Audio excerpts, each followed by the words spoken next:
ये वो Hormuz strait जहां ईरान टोल वसूल रहा है। आखिर ईरान को टोल लेने की नौबत क्यों आई, हम एनालिसिस करके आपको बताते हैं। टॉप एंगल में हम आपको यह भी बताएंगे कि आखिर टोल कितना है। हम आपको ईरानी विदेश मंत्री का वो बयान भी बताएंगे जिसमें वो शुभचिंतक देशों के लिए बड़ी बातें भी कह रहे हैं। लेकिन सवाल यह भी उठ रहा है कि अगर हॉर्मुज स्ट्रेट को लेकर घमासान जारी रहा तो फिर दुनिया के बाकी देशों को तेल गैस कैसे पहुंचेगा। सवाल यह भी है कि क्या इजराइल ने हॉर्मुज का ऑप्शन निकाल लिया है। आखिर वो ऑप्शन है क्या, हम आपको बताएंगे।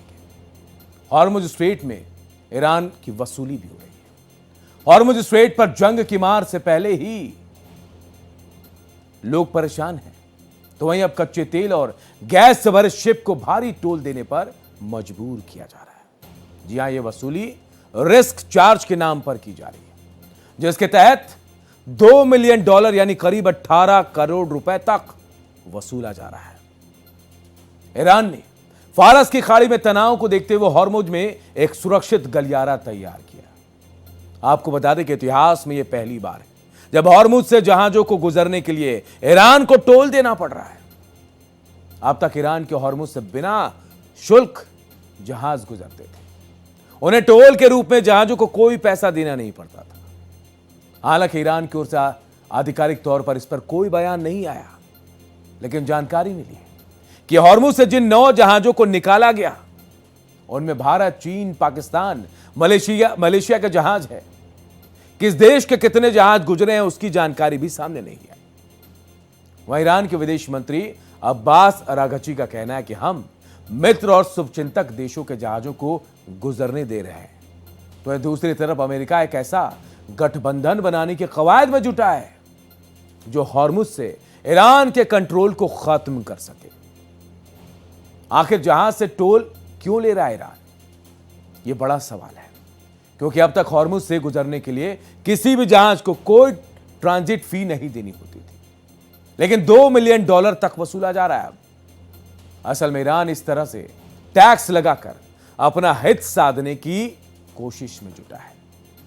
ईरान मानता है कि जो जगह उसकी है उसके इस्तेमाल पर वहां टैक्स लगना चाहिए।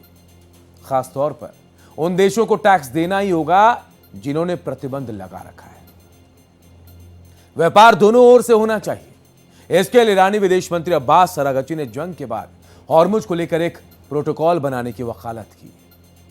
ईरान इस तरह के टैक्स से यह बताना चाहता है कि अभी भी हॉर्मुज पर उसी का पूरा कंट्रोल है।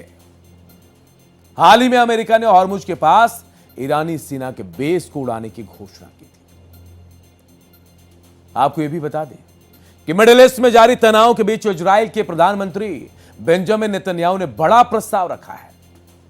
नेतन्याहू ने हॉर्मुज संकट से निजात दिलाने के लिए नई पहल कर दी।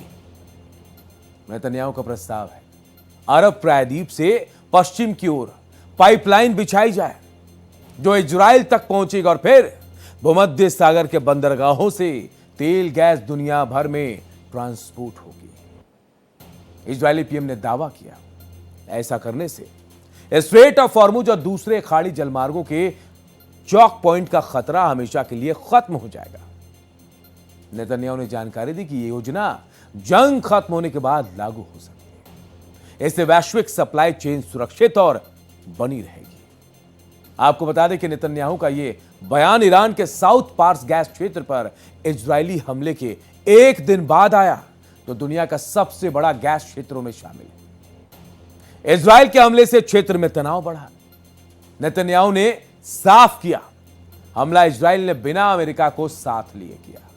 हालांकि बाद में राष्ट्रपति डोनाल्ड ट्रंप ने इजराइल से आगे ऐसे हमले नहीं करने को कहा।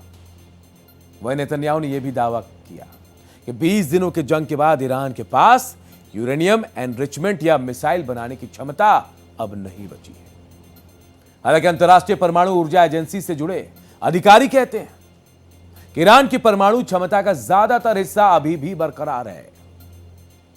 आपको बता दें, अमेरिका और इजराइल ने 28 फरवरी को ईरान पर हमला शुरू किया और करीब तब से ही ईरान हॉर्मुज स्ट्रेट को कंट्रोल कर रहा है।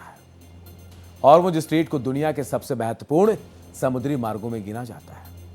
दुनिया के तेल और गैस का बड़ा हिस्सा इसी समुद्री रास्ते से गुजरता है। इसके बंद होने से दुनिया भर में तेल संकट गहराता जा रहा है, जिससे हॉर्मुज स्ट्रेट बंद है और यहां से जो जहाज गुजरने वाले थे उनको वहीं खड़ा रहकर इंतजार करना पड़ रहा है कि आखिर कभी युद्ध खत्म हो तो वो यहां से निकलेंगे। लेकिन अब यहां ईरान देखिए टोल वसूल रहा है और अपनी अर्थव्यवस्था को मजबूत कर